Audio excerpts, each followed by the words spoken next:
안녕하세요. 알파젤 보험계로의 정영주 보험계로사입니다. 오늘은 지난 시간에 했던 경험퇴직률과 경험승급률에 대해서 시스템에서 이제 산출하는 걸 갖고 그게 이제 보고서가 아니라 엑셀로 이제 그 산출 결과를 봐도 어떻게 나오는지 어떻게 떨어질 거라고 보도록 하겠습니다. 보면은 퇴직급여하고 장기급여하고 이게 다르다 그랬어요. 퇴직급여는 DB하고 퇴직금제도만 대상으로 하고 장기급여는 제도와 상관없이 장기급여를 받는 사람이면 다 대상입니다. 그 사람들을 대상으로 하고 당연히 산출 기준이 있어야 되고 산출 연수는 통상 3년 쓰는데 1년, 2년, 3년, 4년, 5년 써달라는 것도 있고 해가지고 퇴직자 데이터 기준입니다. 그 산출 연수를 지정을 하게 돼 있어요. 3년치 데이터를 쓸지 5년치 데이터를 쓸지 지정하고 그 다음에 이 중도신의 구분이 뭐냐면 우리 회사 시스템은 관찰연도 방식으로 되어 있어요. 관찰연도 방식 가르쳐 드렸어요. 관찰연도 방식 말고 관찰연도 방식의 신입이 분자에 2로 나누고 분모는 2로 나눈다고 하는 거랬어요. 나눈다고 했어요? 안 나눈다고 했어요? 안 나눠요. 급부 발생자는 발생자 그대로 다 써요. 근데 중도신입 구분은 수정 관찰연도 방식으로 해서 신규 입사자 중에 퇴직한 사람 나누기 2에서 쓰는 게 중도신입 구분. 이게 수정 관찰연도 방식이야. 그다음에 요거까지 누르면은 사망률까지 한 번에 다 같이 산출이 돼요. 그러니까 산출을 이제 재직자 명부, 퇴직자 명부 선택을 해야 될 거고, 그러니까 재직자 명부 선택하면 우리 퇴직률 규정이 있죠. 명부에 열어보시면은 이거는 회사별로 양식이 좀 달라요. 우리 회사 양식은 퇴직률에 대해서 명부 퇴직률 산출할 때 여기 중도퇴직률 산출 규정, 승급률 산출 규정, 장기급여 중도퇴직률 산출 규정, 승급률 산출 규정, 퇴직자 명부에도 보면은 중도퇴직률 산출 규정, 장기급여 중도퇴직률 산출 규정이 다 따로 있어요. 그 왜 이거하고 이거 따로 놨을까요? 여기도 규정이, 여기도 직군이 있는데 이 직군은 우리 이제 시스템에서 기초에 설정할 때 쓰는 직군이고 퇴직률 산출하는 직군은 또 별도로 또 줬어요. 왜 그랬을까요? 이 직군 나눌 때 여기 직군 좀 여기 틀고 주시죠.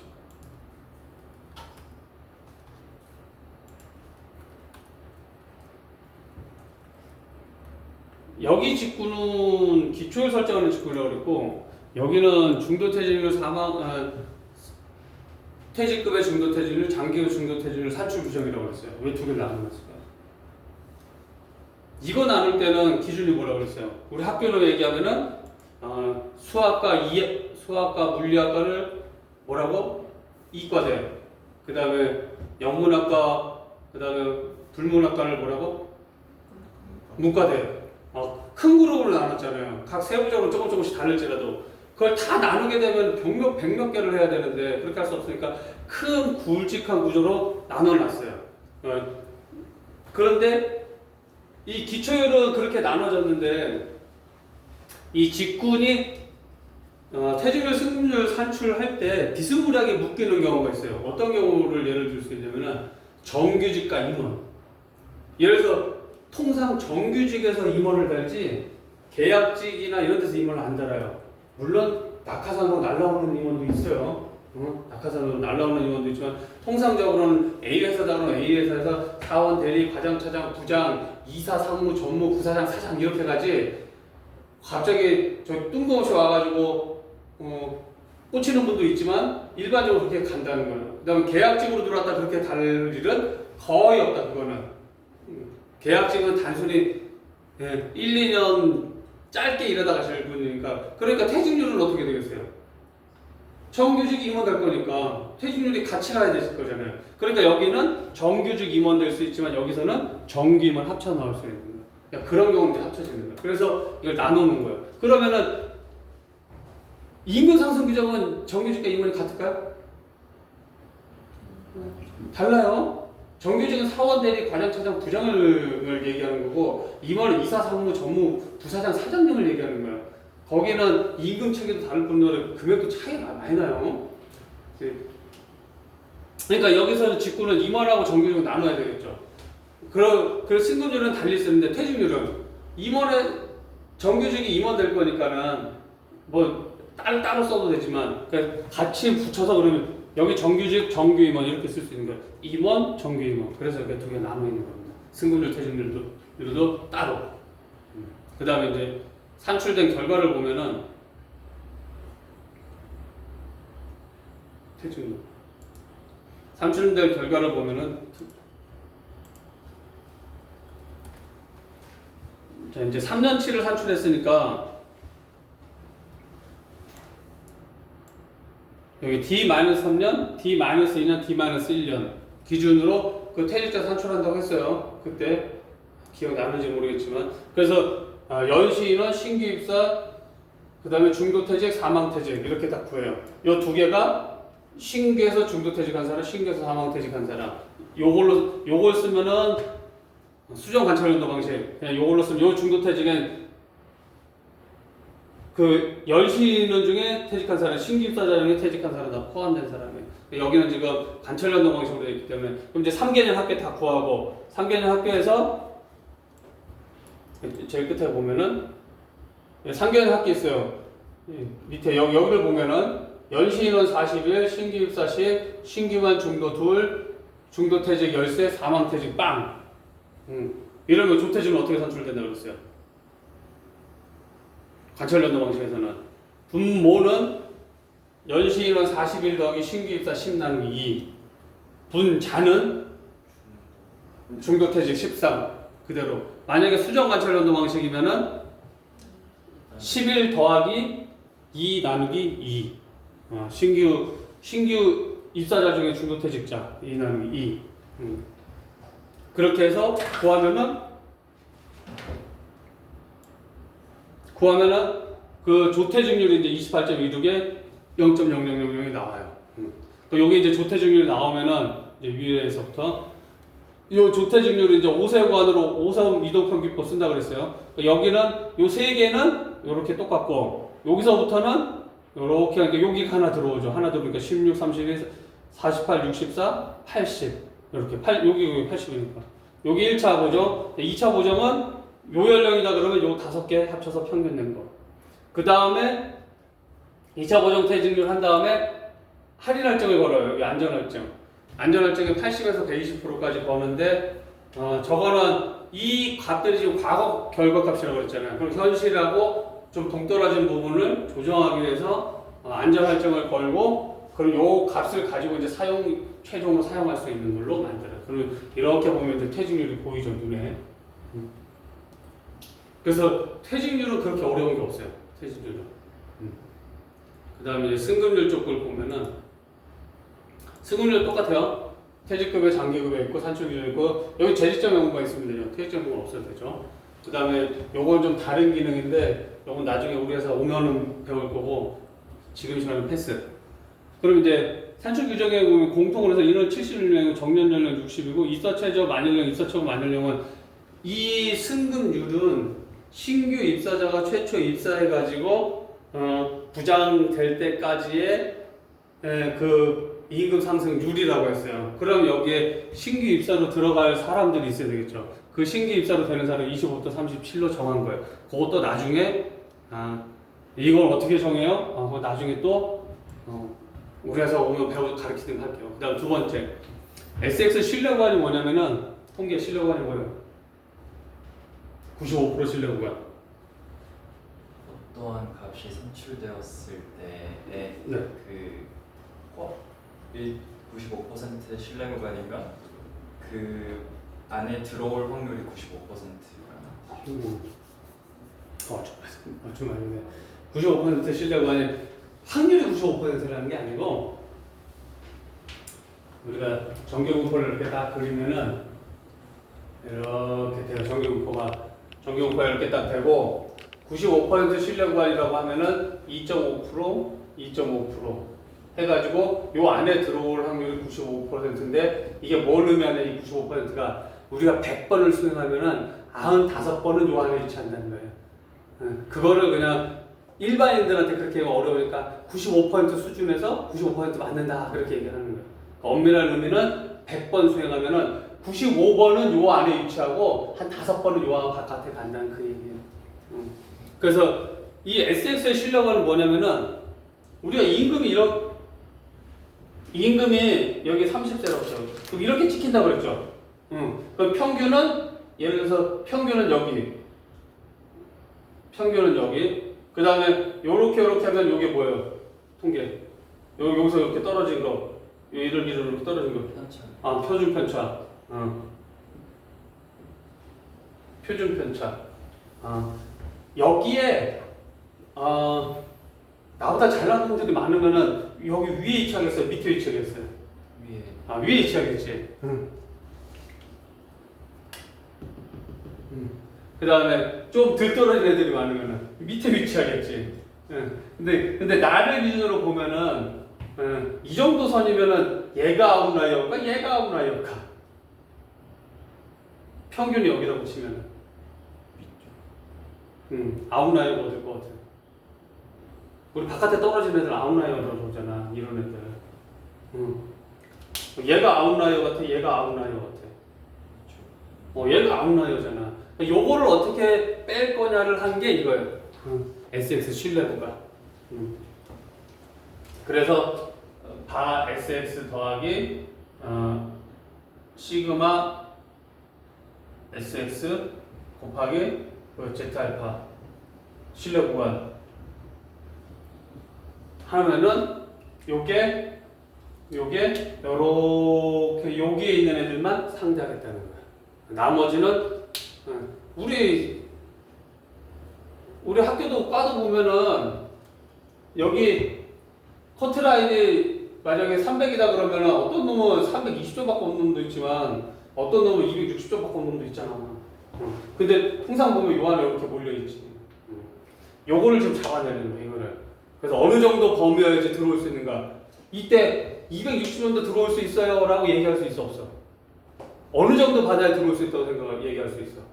한 300점 받아야 들어올 수 있다고 얘기할 수 있잖아, 통상. 그걸 찾는 거지, 그걸. 이걸 찾으려는 게 아니라. 이게 신규 입사자들의 평균 임금이 돼야 되니까. 그래서 여기 이제 원시그마라는 거는 이 평균으로부터 1표준 편차. 이게 67%, 68%인가? 그 정도 될 거야, 이게. 요 숫자가, 여기가. 그리고 몇 퍼센트야? 42부터인가? 32부터인가? 32%에서 68%인가? 아마 그렇게 될 거야. 이게 68%. 하여튼 그렇게 해서 찾은 게 원시그마 여기 찍어보면은 원시그마 있고 80%, 90%, 투시그마가 거의 한 99% 되나 그래. 아니다. 99%였나? 96%였나? 96%. 맞아. 96% 맞아. 투시그마. 그다음 99, 3시그마, 100%면 뭐야? 이거 다 한다는 거다. 100%는. 그러니까 요게 의미가 그거예요. 그러니까 아웃라이어를 골라내겠다. 그다음 이제 기준 연령, 구간 연령이 있는데 저거는 우리 DX 산출할 때 요 기준 연령이 있어야 되잖아요. 그 기준 연령을 잡겠다는 거예요. 그렇게 해서 이제 산출을 딱 때리면은 승급률이 어떻게 나오냐? 승급률이 이렇게 딱 떨어져요. 일단 그래프를 먼저 딱 보면은 이거 찍어. 내려서 내려 옆으로. 요게 이제 찍혀요. 그 신기 신입 사원별로 해가지고 요게 여기서부터 이제 25부터 37까지를 신입 사원으로 잡았잖아요. 그러니까 1년 지나면은 25세, 26세 됐고 37세, 38세 됐고 그래서 요렇게 계단 형식으로 가는 거예요. 계단. 그럼 요 위아래 있는 애들은 다 빼는 거고. 요 위아래 있는 애들은 다 빼고 요 계단 형식으로 해서 이 사람들을 잡는데 이제 이 사람들을 어떻게 잡을 거냐에 대해서 이제 그래프를 찍어 보면은 이게 지금 전체 요 파란과 빨간 점이 이 전체 데이터를 얘기하는 거예요. 근데 그걸 이제 원시그마로 하면은 여기 같은 경우는 이렇게 되어 있지만 평균이 한 여기 어디 있는 것 같아. 그러니까 원시그마니까 이렇게 해서 됐고 얘하고 얘는 제외된 거예요. 그게 원데이터는 이거고 원데이터는 전부 다. 그 다음에 실력원 데이터는 요 빨간색 여기서. 요거를 볼 수 있는 게 이제 여기. 그럼 실력원이 얼마인지 봐야 되잖아요. 예를 들면은 실력은 68.26%고, 그 다음에 예를 들면 여기서 보면은 41세가 2명이 있는데 평균이 498만 원이고 표준 편차가 15,000원이에요. 그러니까 원 시그마 하니까는 498만 원에서 15,000원 빼니까 496만 7천원 플러스 하니까 499만 8천원. 통계 잘 모르겠으니까 나도 잘 모르니까 저기 통계학과 있잖아 물어봐. 이때 써먹어야지.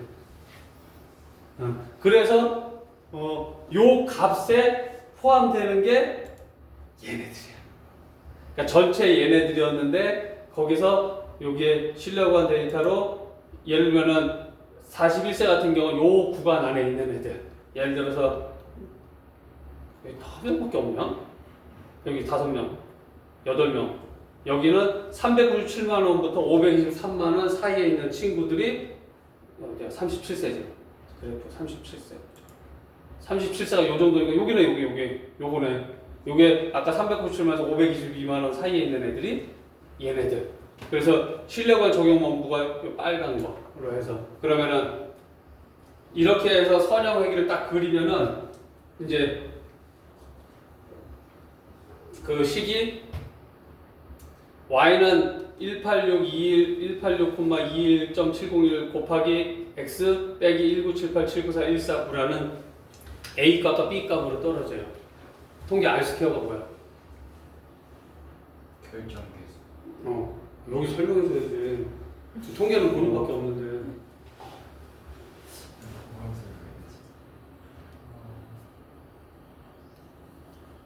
설명력이라 어떤 것이 산출되었을 때 그것이 갖는 설명력을 표현하는 개수.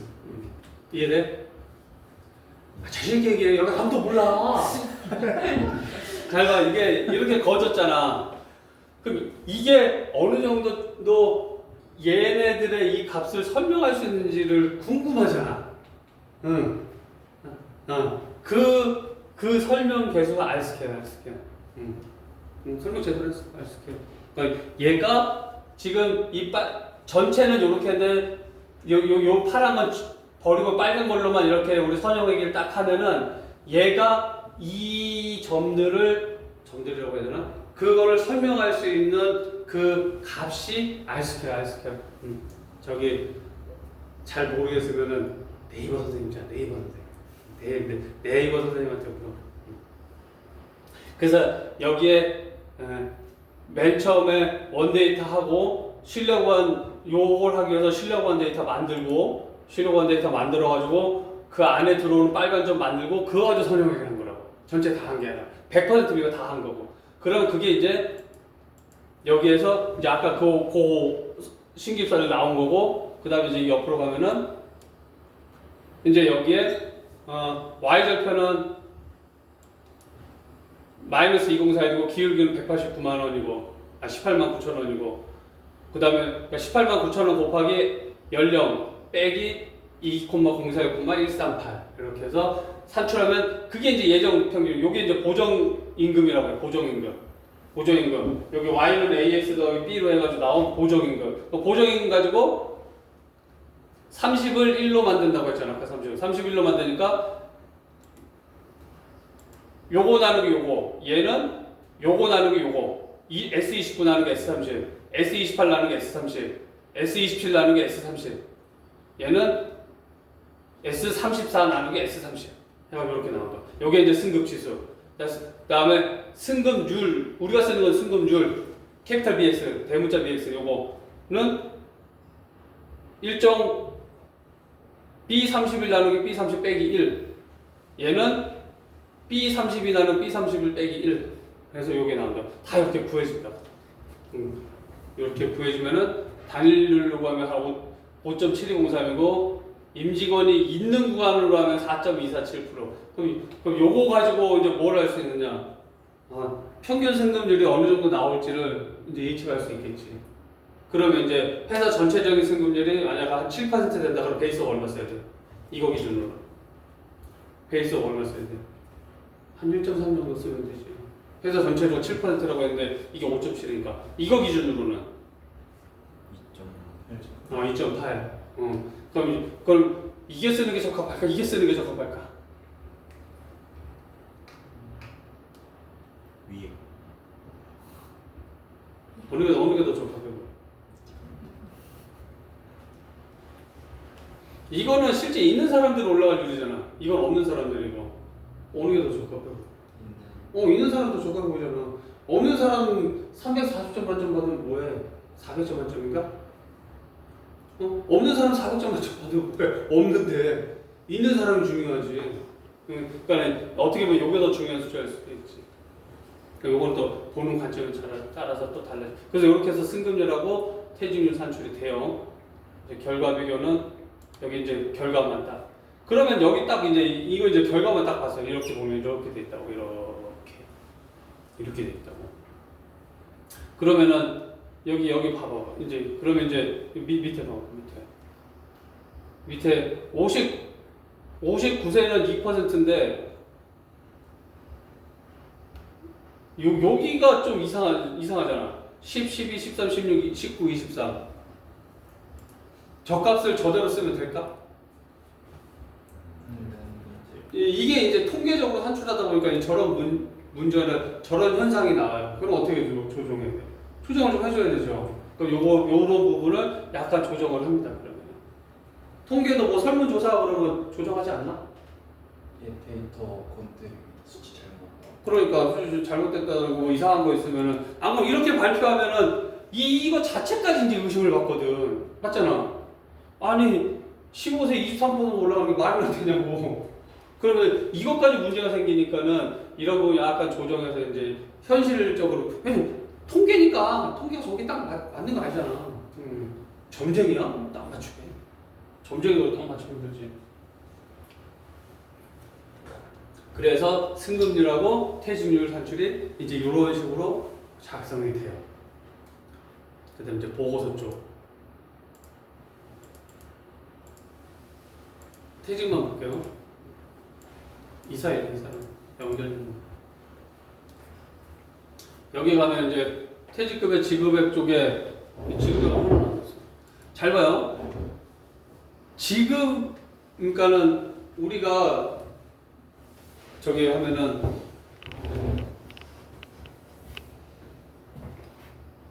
뭘 그러지?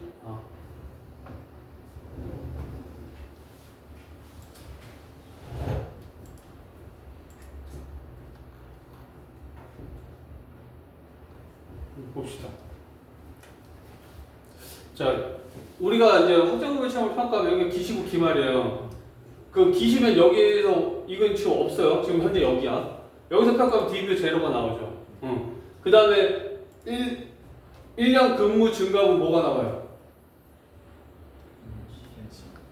여기서 NC가 나오는데 NC는 쓸 일이 없어.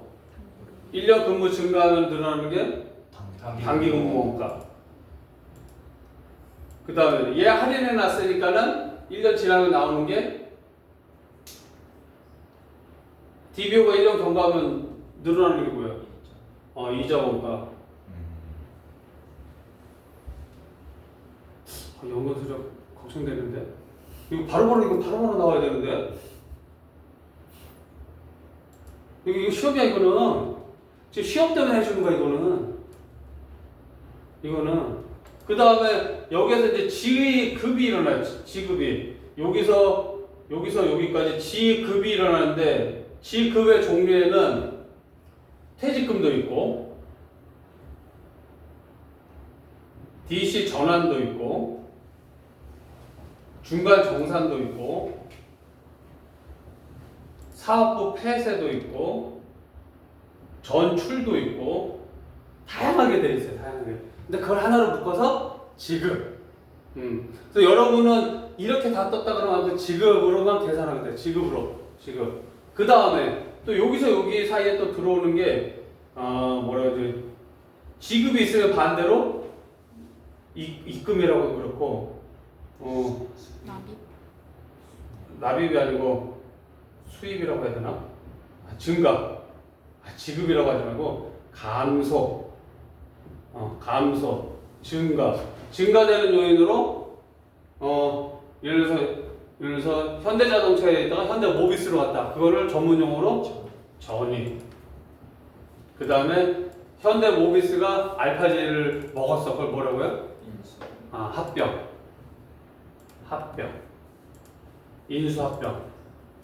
그러니까 여기에 폐쇄, 합병. 여기 뭐가 아까 거기 뭐라고 나왔어? 아, 사업 결합. 여기가 합병이 사업 결합. 사업 결합. 그 다음에 폐쇄 또는 사업 축소. 사업 축소라고 했지. 아, 사업 분리. 사업 분리. 분리가 매각이니까. 매각이나 폐쇄나 뭐 비슷비슷하니까. 그래서 증가와 감소의 요인이 있어요. 이거 하나로. 그러면은 기시에서 기말 갈 때 어떻게 가? 요렇게 가야 되니까 DBO 제로가 있고 더하기 단기근무원가가 있고 더하기 이자가 있고 빼기 감소가 있고 더하기 증가가 있네. 증가.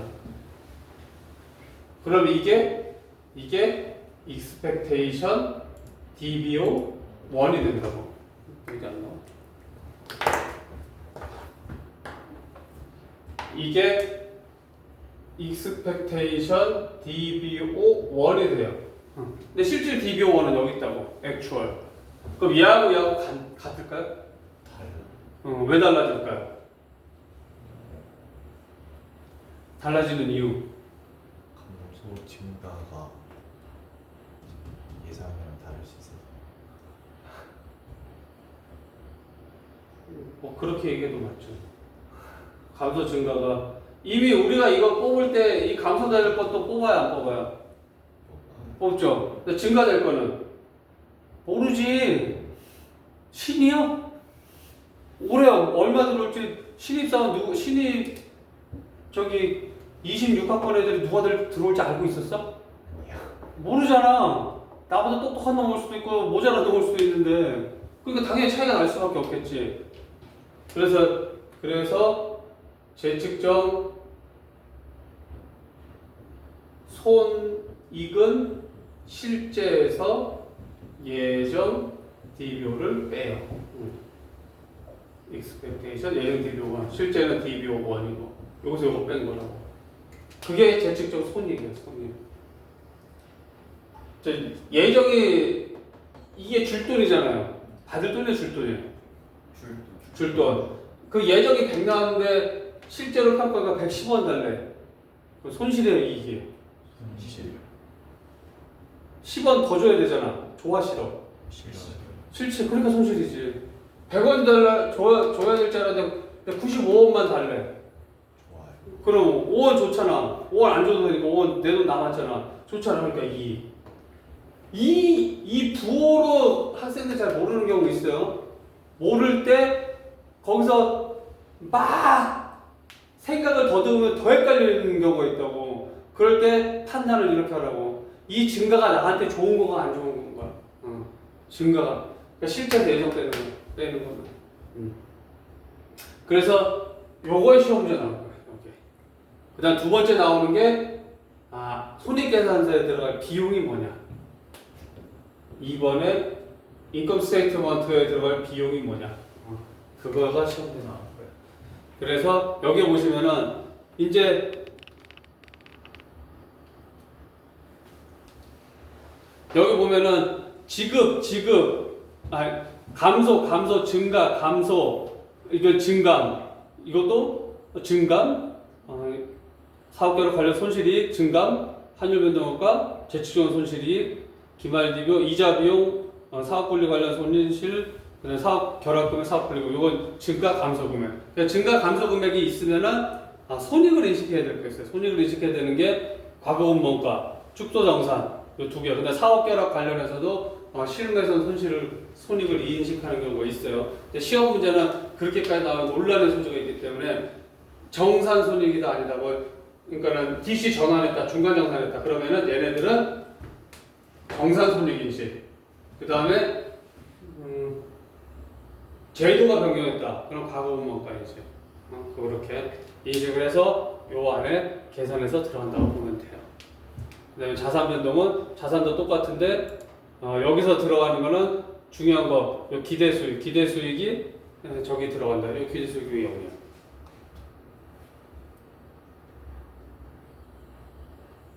잘못했는데 틀린 거 선출해. 아니 여기를 다시 이걸 다시 주는 거야. 23년 보고서. 이게 퇴직금 제도를 넣어놨구만. 거의 다 퇴직금 제도. 퇴직금 제도니까 기대수익이 0이지. 퇴직금 제도의 사회자산. 퇴직금 제도는 사회자산이 있어요, 없어요? 없어요. 없지. 없으니까 이자수익, 기대수익 계산해요, 안 해요? 안 하게 시스템 돼 있다고. 인공지능이 아니에요, 이거 시스템. 이 사회자산 있다 무조건 계산하는 게 아니에요. 응? 그게 사회자산에 들어오는 게 다양한 케이스로 들어오기 때문에 DB 제도인 경우만 인식하게 만들어놨다고, 이 시스템은. 그래서 필요하면 뭘 바꿔야 돼요? 명부가 23년 거.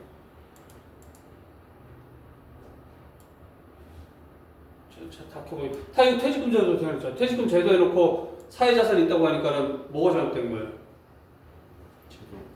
제도금이 잘못된 거지. 그러면 이런 거를 누구한테 물어봐야 돼요? 이 자료 만든 분한테 여쭤봐야지. 지금 사회적 자산인데 여기 DB 아니냐고. DB 맞다고. 그럼 여기 DB로 바꿔줘야지. 그러니까 그런 작업을 여러분들이, 왜냐면은 이거 만드시는 분들은 이거 잘 몰라요. 퇴직금 제도인지 DB 제도, 내가 DB 제도 뭔지도 몰라. DC 제도인지도 모르고. 그렇기 때문에 준 거를 그대로 쓸 수가 없어요. 그래서 내 첫 시간에도 얘기했죠. 명부 변환하면서 이거 그냥 갖다 그냥 컨트롤 붙여가지고 시스템 올리면 되지 않냐. 안 되는 이유가 거기 있어요. 내가 만들었으면 다 알고 만드는데 이렇게 만들면 된다고. 그러니까는 중간에 기대 수익이 여기 빠져있지. 이게 들어가야 되는데 지금. 보고서 쪽. 보고서 열어놓고 봅시다.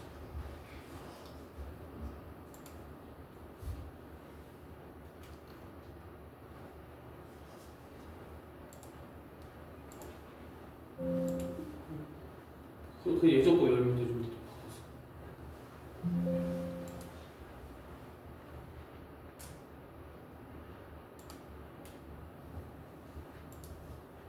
그래서 여러분들이 연금수량을 어떻게 배우셨는지 모르겠는데 이쪽 보고서 쪽에서 이제 손익계산서 금액하고 재측정 손익금액을 찾으라고 하면은 이 퇴직 보고서를 냈던 분들은 이게 훨씬 쉬워요. 저기 개인 앤 로스 형식으로 연금 수량의 개인 앤 로스, 여기 우리 연금 수량 시험 몇 페이지 했냐면은 개인 앤 로스가 7이야 7.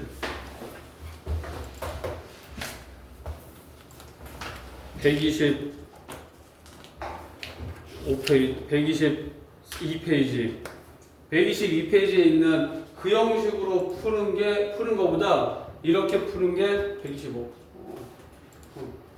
이렇게 푸는 게 훨씬 쉽게 재측정 손익을 만들어내요. 그래서 시험 볼 때 여러분들이 배운 대로 어느 게 편한지 모르겠는데 편한 대로 하는 거예요. 편한 대로. 근데 실무한 사람은 이게 훨씬 편해. 그래서 기시학적급여 채무에서 단기근무원가 이자 비용 더하고 지급액 빼고, 그 다음에 과거근무원가 있으면 과거근무원가 넣어주고, 그다음 축소정산 손실이 있으면 손실이 넣어주고, 이 지급액은 여기 합쳐도 상관이 없어요. 지급은 마이너스, 그 다음에 증가는, 감소는 마이너스, 증가는 플러스 하고 기말에 요값 구하라고 할 거예요. 이거 구한다 이거. PUC를 구하든 뭘로 구하든. 그럼 요 차액이 요 재측정 손실이. 그럼 여기 마이너스가 뜨면 이제 마이너스로 뜨는 사람이 있고 플러스로 뜨는 사람이 있어요. 이거는 여기에서 요걸 다 더한 걸 뺐을 때 이렇게 뜬 거거든. 그러니까 빼기가 이익, 플러스가 손실. 근데 개인 로스는 반대로요, 반대로. 개인 로스에서는 예정에서 실제를 빼. 그러니까 여기가 플러스가 나와. 그래서 내가 높아지면 얘가 연금 수량 공부한 친구들은 이게 플러스가 이익이고 마이너스 손실로 이익할 거고, 연금 수량이나 KIFRS 계리평가 보고서를 낸 친구들은 이게 마이너스가 이익이고 플러스가 손실. 그래서 두 개가 식이 빼기 더하고 빼는 과정이 다르니까. 그리고 자산 변동에서 이제 사회적 자산 변동에서 기초에서 기말로 가는 과정이, 그래서 더할 거 더하고 뺄 거 빼고 기대 수익 들어오고 기말 자산 공정 가치에서 이 예정을 빼면은 얘는 플러스가 좋은 거야, 마이너스가 좋은 거야? 자산은 플러스 좋은 거죠. 그냥 플러스가 그래서 이익이라고. 그래서 그래서 얘는 플러스가 2이고 음수가 손실. 그러니까 실제에서 예정을 뺀 거고 부채는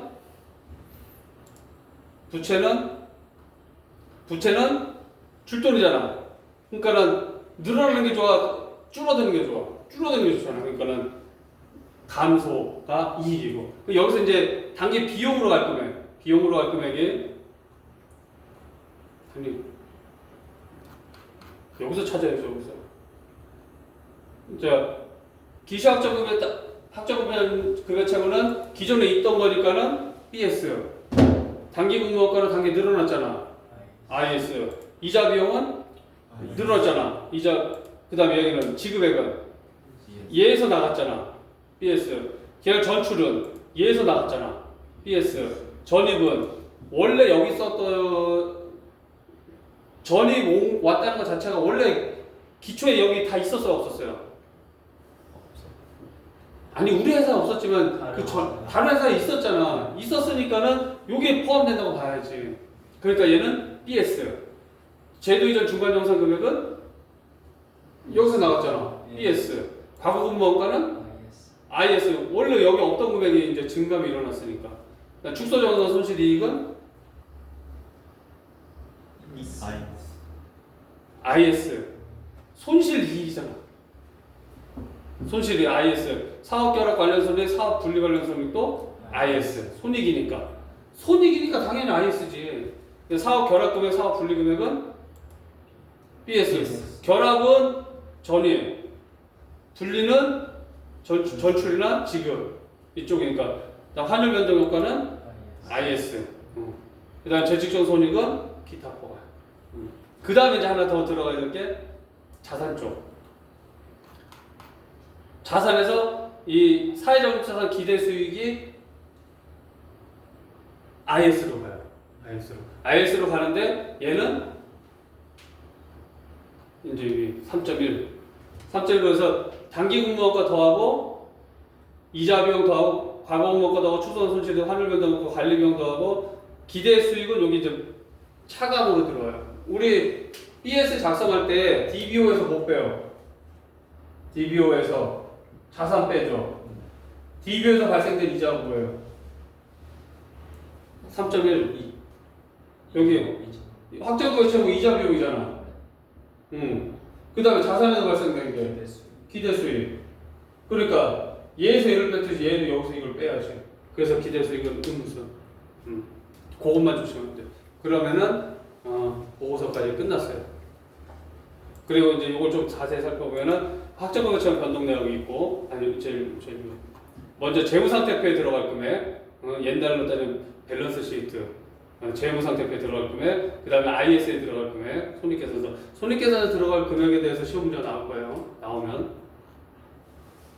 그 다음에 확정거래 채무 변동 내역, 그리고 자산 변동 내역, 그 다음에 부채에서 자산 뺀 거, 순확정급여업체 자산의 변동 내역. 아까 순확정급여업체 자산이 뭐냐면 위로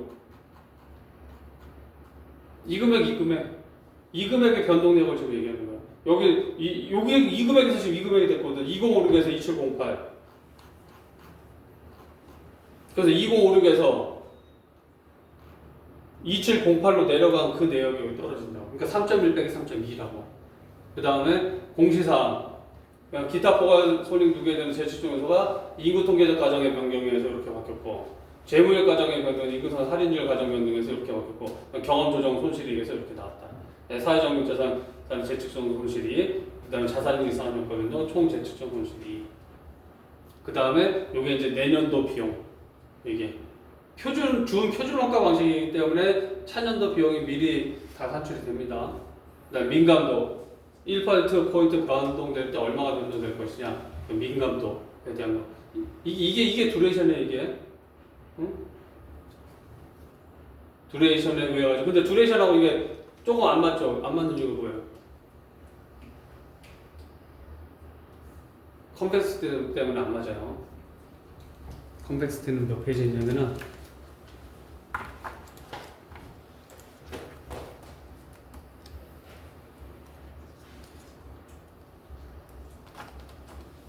34, 33, 34, 35. 이게 이렇게 됐고 두레이션이 뭐예요? 두레이션이 민감도잖아요. 민감도. 그게 접선의 기울기. 수학적으로 미분 값이 두레이션이라고. 근데 두레이션을 하면 요거하고 요거 차이가 발생하죠. 요 차이가 컨베스티라고. 볼록성. 그래서 저 부분 때문에 이제 보고서 가서 보면은 이 실제 채권의 움직임과 이 두레이션 가정관계 두레이션과의 숫자 딱 안 맞아 떨어지는 게 저희예요. 그래서 아마 컨베스티까지 계산해서 하면 그거 내라고는 아마 안 낼 것 같긴 한데 내가 내라고는 될지 몰라도 안 될 것 같긴 한데 일단 두레이션을 알고 있어라. 그 다음에 임금 상승률 가정에 따라서 민감도, 그 다음에 차년도 현금으로, 차년도 이제 그 현금으로 얘기하는 거, 그 다음에 주석사항에 이제 이게 저기 공시를 하는 이유가 뭐예요? 공시를 하는 이유가 심심해서 회사가 재무제표 공시를 해요. 규정되어 있어. 그러니까 왜 규정해놨어 그걸? 소비자 소비자 보고는 조금 답이 안 맞지만 회사의 주인은 누구예요? 주주. 주인 의식하라는 게 주주를 의식하라는 거예요. 그러면은 그 주주들한테 알려줘야 되는데 저기 계약직은 표준 승급률 썼고 표준 상환률 썼고 임금 상승률은 25세가 3%고 50세가 2% 이런 식으로 좀 그 사람이 알아먹어야 알아보더라고. 그건 니네 얘기지. 못 알아먹잖아. 또 뭔가 알아보고 직관적으로 알아보면 자료를 줘야 되잖아요. 그 자료가 이 자료예요. 임금 상승률은 베이스 2% 썼고 승급률은 한 2.95 되고 사망률 0.01, 0.01, 중도퇴직률 한 7.5% 된다. 이거를 써가지고 요걸 이제 공시를 해요. 그러면 이 정도 되는구나. 그럼 임금 상승률이 한 4.5% 되는구나. 회사가 퇴직률은 한 7.5% 되는구나. 이런 거 보고 이제 회사가 인사는 제대로 하고 있는지 아니면은 임금은 5%나 올렸는데 주주 배당은 2%밖에 안 한다. 그럼 주주가 열받겠어 안 받겠어. 이제 그런 거 판단하는 요소로 쓸 수 있겠죠. 그다음에 이제 퇴직급여 규정, 이제 직군별로 정년 연령 몇 살이고 DBO 계산 어떻게 했고 이제 그런 내용들 오고 확정급여 최근 가족반영 할인 비정이 퇴직급여 지금 요거 가지고 요걸 할인하면은 DBO가 돼요. 얘는 퇴직금 중에 이게 뭐예요 지금? 이게 R 플러스 뭐 3.5 정도 되겠죠. R 플러스 3.5년 값이고 이 중에 R개가 내 거니까 그게 이거 R개. 그 다음에 얘를 할인하면은 DBO가 되고 그래서 얘 가지고 스판레이트 가지고 저 현재 가치 금액 구하고 그걸 단일 할인율로 구하고 준이는 제대로 한 것 같더만 그거. 네. 스판레이트하고 구하는 데 어렵지 않았어? 약간 어려워서 다시 실기한 거 보고 복습하면서 있습니다. 그거 보면서 하니까 돼? 네. 당연히 돼야죠. 안 되면은 내가 거짓말한 거지. 당연히 나와야지. DBO 쪽하고 그거는. 거기서 중도 퇴직 장기기면 되고. 말고는 괜찮았어요. 그 다음에 그러니까 요 부분이 저기 이걸 할인하면은 DBO가 된다. 그걸 아셔야 된다. 그 다음에 밑에 내려서 임직원 분포 현황이 있고 근데 수익률 곡선 방식으로 4.1% 수익률 곡선 방식에 의한 단일 할인율 보죠. 엄밀하게는 수익률 곡선 방식에 의한 단일 할인율 수익률 곡선 방식 그때 설명했고 그걸로 단일 할인율 만들어낸다고 했고 그 다음에 채권 유니버스 같은 거 딱 찾아가지고 하는 방법도 있고 두레이션 방법도 있고 기타 방법도 있다고 그랬어요. 네, 총임금 상승률, 베이스업, 승급률, 네, 승급률이 이렇게 되고 뭔가 이상하지 승급률 이렇게 나오네. 여러분들 생각하는 거하고 좀 우리 안 맞지? 승급률이. 그 다음에 사망률, 중도퇴직률, 그 다음에 이제 연령별, 중도퇴직률도 연령별, 사망률도 남자, 여자, 직군별로, 그 다음에 용어 정리, 그 다음에 퇴직급여 지급률에 대한 사항, 이렇게 해서 보고서가 끝나요. 자, 요거를 실제 이제 만드는 작업 여기까지 하고